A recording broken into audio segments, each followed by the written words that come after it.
After judges like Deborah and Gideon led God's people, a king named Saul ruled in Israel.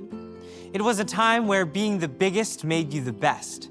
We find a small shepherd boy named David watching his sheep. Hey, who are you calling small? Well, you aren't very big, and you need to watch your sheep. Whoa! David, behind you! Yeah! See ya! Lord, thank you for protecting me as I protect these sheep for my family. I will sing your praises forever and ever. It was easy for people to overlook David because they valued impressive armor, heavy swords, and tall, towering people. Wow, I really am impressive. King Saul was a head taller than anyone else in Israel. But even though everyone else looked up to him, God was not impressed with Saul's height or possessions. God cares about the heart. And God rejected Saul as king because Saul didn't do what God said. King Saul, we've got trouble. The Philistines are gathering to attack us. We need to call the army and protect the Israelites. Let's do this. The Philistine and Israelite armies lined up on the opposite sides in the valley of Elah. Saul thought he was ready for battle, but then a massive warrior named Goliath stepped out from the Philistine camp. Goliath was over 9 feet tall. He wore impressive armor and carried threatening weapons. Ah! Goliath bellowed out a challenge to the Israelites. Who will fight me?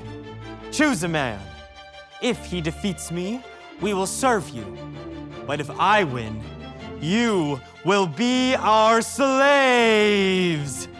The Israelites shook with fear, even Saul. Ah! For 40 long days, Goliath bullied Israel's army. Yet no one stepped up to answer the challenge and fight the mighty warrior. It was about this time that David's dad asked him to take some supplies to his 3 brothers who were in the army. While David was there, Goliath yelled out the challenge. I dare you to fight me! What's the reward for defeating Goliath? You can't be serious. King Saul, I'll defeat Goliath. You're too little and young. Goliath is a powerful soldier who's been training since he was a kid. There's no way. The Lord saved me from the paw of the lion. He saved me from the paw of the bear. And he'll save me from the powerful hand of this Philistine too. Saul could see that David was serious. So he allowed the young, small David to represent Israel and fight Goliath.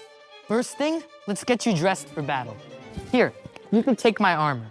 My armor has helped me in many battles. And you can take my sword. Oh, I can't really use this stuff.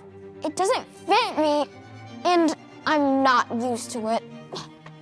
Besides, I'm not trusting in armor to save me. I'm trusting in God. David gave the armor and sword back to Saul. Instead, he grabbed his staff, shepherd's bag, and sling. Then he went to a stream and found 5 smooth stones. David confidently walked out to meet Goliath. Goliath saw David and hated the young shepherd. I'll feed you to the birds and beasts, he growled.